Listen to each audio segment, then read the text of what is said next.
injifattee wayitti.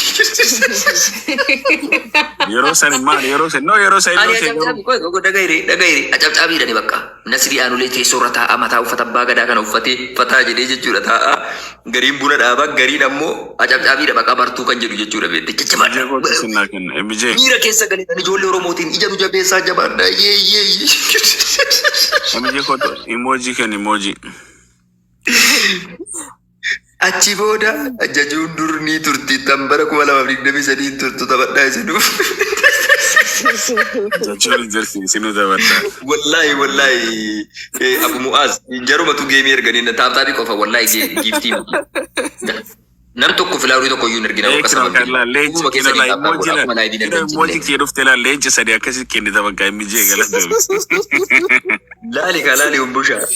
Akka sanatti nasriin yeroo injifatu akka waan Amaara guutuu Oromoon injifateetti gammachuu miira guyyaa sanatti dhagame anaaf Rabbii qofatu beeka. Gammannee utaallee dhiichifne ililiidhaan lafa finnee jechuudha. Namatti tole yeroo sana hanga tokko.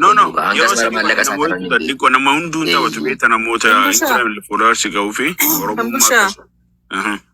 Kan sidib immoo barbaran irratti maal ta'e galame at least dhiyoo like dura irratti geemillee taphatanii yoo mootanis galatoomaa bakka kana jiraami. Eeyyeen Abu Amira thank you Abu Amira wajjin taphatee jedha siyaanullee sorry for correction. Leencamee argattee immoo onkeetii miti kan laallamu. Leenca ammee leenca bakka leenca duraan darbuun akkamitti asirraa deebi'eera. Mufatu yaa. General kino general tokko ati maal kennitana usinaan jedha. General Kenya baan. Baramanta na thank you no have it. Baramanta thank you no have it jira. People don't say thank you anymore. Most of gifter elal diva manaf godi giftaron namma jiranu elali umbusha. Most of gifter right now they are uneducated. Sorry for saying that. Diva manaf goda. They are uneducated. Mute. Nagafadha sababa abbaan fedhe na hajibbu abbaan fedhe na xireeffatu abbaan fedhe na jaallatu. No, but jechuun laal wallahi to be honest now kadurani disi am kadurani sun jaalala dhugaa dubbachuuf mana tokko irratti kan duranii sun oromummaadha jaalala okay I accept that wallahi la seenaa sitti wallahi waggaa sadii dura lee kino asirratti ani emoji kenna dhugaa dubbachuuf la mana ho'iseen mana amaara ho'iseen beetam jetti daga kanumatti indannasti kennee flower wallahi galatoomina umbusha galatoom tangi yette bakka iyyaatiin yoo achi oromoo bira deemee sadii lama darbu awwaati kanatti kennin jedhan Mati kakri itu mah gutana interview tu nanje. Awalnya udah seni ani baga. I give tadi tadi kabajuma firra abde deh. Eshi, aye Abdul Idris nada gefar. Morali da pijete. That's good. Morali wali gungari. Garu. Awe mije si. Boleh saki. Nama fayya kabu. Anu ni dah frame gitu nanjaran. Nama fayya kabu toko. Nama akka keetii tokko karaa inni itti maallaqa argatu jecha tokkotu jira jecha hayyuuti eenyu akka dubbate jecha sana wallaalullee nama jechuun nama maallaqa yeroo rakkatu qarshii 5 naa kennu osoo hin taane qarshii 5 sana akkanitti hojjedhu nama na barsiisedha. Namni sun galata guddaa si biraa qaba. Mooraalii guddaa illee siif ta'e jechuudha. Akkatti maallaqa 5 generate gootu yoo si barsiise. Namicha taa'ee kadhatu teessoo irra taa'u ati mooraalii maalii teessaaf osoo dandeesse ulee rukuttee achi ari'uu malee. This is bad idea diva manaf godi. Kuni morali miti. Amma barbeta amma demo Al Jazeera. Amma baga nama bira ara tu rufe baga ora durani meta amma di se baga barata injira ka baga namni business ade mu di sani.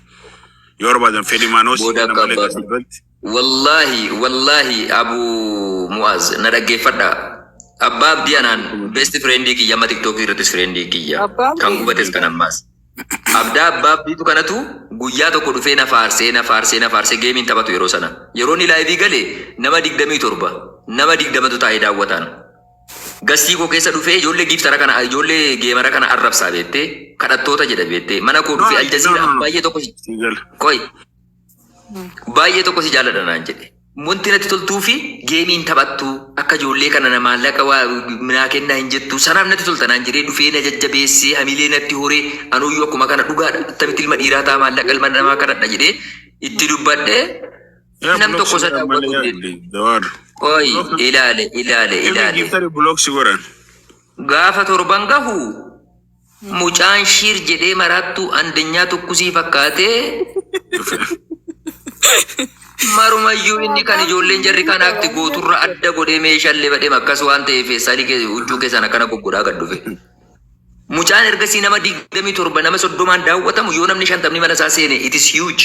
Wallahi yoon kana sobi rabbiin halkanii dukkana nuti dhugaa yeroo san beeta nama arrabsaa ture. Arsii arginu namni yeroo liinaan arrabsaa ture nama arrabsaa ture. Booda jechuudha akka jiruun jechuudha namni 60 500 600. Mucaan badii tokko iyyuu hin qabu. Eenyu balleessan abdiin perfecti di are smart already sammuusaa change godhee sammuusaa jijjiiree kabaja waan jedhamtu namuusa waan jedhamtu namummaa waan jedhamtu dhiisee biizinasatti seenee jira miti muudii ofiiti. I respect him nan kabajaan eenyuun hin xiqqeessa nama jechuudha ilma namaa gaafa fayyaa jiru kireediitii kennuufii dhiisee eenyummaa isaa yookaan ammoo hojii isaa jajjabeessuu dhiisee maraataa shir jedhaa jechuudha faana deemu. Maraataan namoota isa gargaaranidha malee inni maal balleesse. He are smart. Sammuudhaan hojjete jechuudha. Mind games is pro. Inkomattuun isa jechuudha. Namoota ilma namaa namuusa gatee namummaa gatee aklaaqa gatee maraatee jedhu faana deemee maallaqa ofiitti invest godhu silaa isa kan akka maraatuutti teessee rabbiin kadhachuufii qabdu jechuudha. Warra isaaf waa ta'u warra isa jala taa'ee ilaalu sii galee maal baratate sanarraa? Maal guyyarraa addunyaa kana keessa yeroo jiraattu bar guyyuu ati yeroo kee waste gootu waa wayii qayyabachuu qabda waan haaraa wayii barachuu qabda nama barsiisuu qabda waan beekturraa. Ati jechuudha maraatuma fayyummaarra maraatuma koomediin illee akkas qaba. This is not comedy guys. Koomediin namuusa gattee seera mantaallee cabsaa adaba namummaa wantoota adda addaa godhaa. Koomediin wantoota baay'eetu jira. Kaamedii wantoonni nama intarsi. Dhaloota akka kanaa kanaatti bakka isa fayyadu wayii. Maayikii eenyutu kashash godhaa jira xiqqoo disturbing. Sorry. Dhaloota akkasii kanaati waan faayidaa qabuuf wayii akkama kun bishaan jechaa jiru. Wanta paazitiif ta'e wanta har'a osoo hin taane borsi fayyaduu danda'u wayii hawaasaaf barsiifama jedhamu tokko irratti osoo sagantaa gootee invest gootee hawaasaaf gad dhiyeessitee namoonni si hordofanu it is very little namoota qubaan lakkaa'uu dandeessuudha. Maybe gariin guyyuma tokko lama wayii sobee oo'isee gaafa guyyaa sadeeffaa si biran dhufu because sammuun isaa dafii yookaan tolobalii waan jedhamtu jira huccuu gabayaa irra gurguran tokko jechuudha. Namoonni gariin sun huccuu dafii tolobalii sana uffata orjinaala caala jaallatu because uffanni orjinaalni gatiin isaa qaaliidha. Dafiin dhumatu kanaafi tokkichuma isaa bitta mana kaayyatta. Tolobaliin sun garuu huccuu uffata orjinaala tokko bittuun 50 isaa bitta sii galee. Kanaafuu guyyarraati huccuu sana baattirma agarsiiftee ofirraa babaafta namoonni sirratti arganii jiru bakka. Osoo huccuun kenni orjinaali tokkichin dhumatin 50 tolobalii bitte sun dhumata sirka. Sii galaa jira miti. Namoonni dhaloonni amma jiru kuni waan dhiphuu wayii waa taa'ee barachuudhaaf isa fayyadu wayii jala obsa qabaatee hin taa'u. Osoo finyooniite akka maraattuutti jechuudha sii galee. Bakka taphaa, bakka balginnaa, bakka afaan cabdee yookaan namuusa dhabdee yookaan ajandaa nama dhuunfaa. Mee asiliin fa'i mubaariif fa'i gaafa waa'ee citii namaa wayii namni wal lole wayii araarsuudhaaf jedhanii jedhamu sheekonni achi teessee araarsitu miskiinni. Aadaa haaraa baafattee Oromoon illee jaarsonni manguddoon Oromoo nama walii araarsina jetti jaarsaaf jaartii dudda walitti galtee rafnaan wal dhabdee. Nama meeqattaa ilaala? Nama 7,000 For what guys? Maaltu na galcha waa'ee jireenya mee ilaalime kottee dundaadha moo ilma namaati jetta yaa akhi. Sheekotiin fayitarree galtee na seensiisa abboo dubbii kana natu geessa. Na seensisa jechuudha. Wallahi sheekonni keenya hayyoonni keenya illee taankariidhuma oduu taatee dhumattee hin jedhan. Na of kolchaa ustaazota keenya sheekota keenyaaf kabajaaf jaalala guddaan isinii qaba. Dogoggora keessan garuu anuma wallaalaa kanatu isinitti himu. Wallahi isa dhugaa. Abboo sirna qabdi Oromoon ilmi namaa wallabuun irra nee galle hawwaaf aadamirraa ka'e inuma jira. Akkaataa qaba sirna qaba. Bakka qaba akka qaba. Namni nan barre namni dhugaa jirtu hin barre miidiyaa irra taa'ee ani isa afaaniin ittiin jiru akka views san arganiiti barbeeta namoota jala daawwata sana 8,000 san arganii seenanii beeta sheekonni kun illee wallahi dhugaa dubbachuuf. Shame on us wallahi shame on us hayyuu keenyaaf wallaalaa keenyaan adda wallaalanii dhugaa yeroo garii maal ta'e namni keenyan jedha vaayirasii maalii rukute nama keenyan jedha si wallahi baay'ee si yaachisa thank you sorry.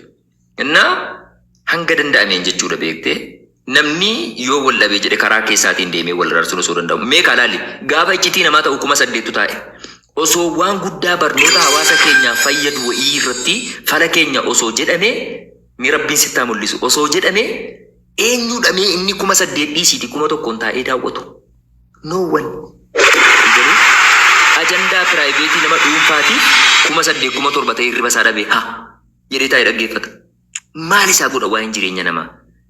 Sila nutiin kuni osoo xaafii oomishuu barbaannu maasii baaqilaa qotaa jirra jenna ofii keenyaan. Mee rabbiin sitti mul'isu. Nuti wanti feenu qofa wanti irra jirru adda. Jireenyaan wal dhabne moo jireenyatu nu wal dhabe? Gaafiidha kun sii galee. Miidiyaa kanarratti amma namoonni hedduu wanti qoosanuuf anamma yeroo laayivii seenu shamara kana tarree galfadheen taa'ee wajjin kolfee taphadha. Because hammeenya hin qabu.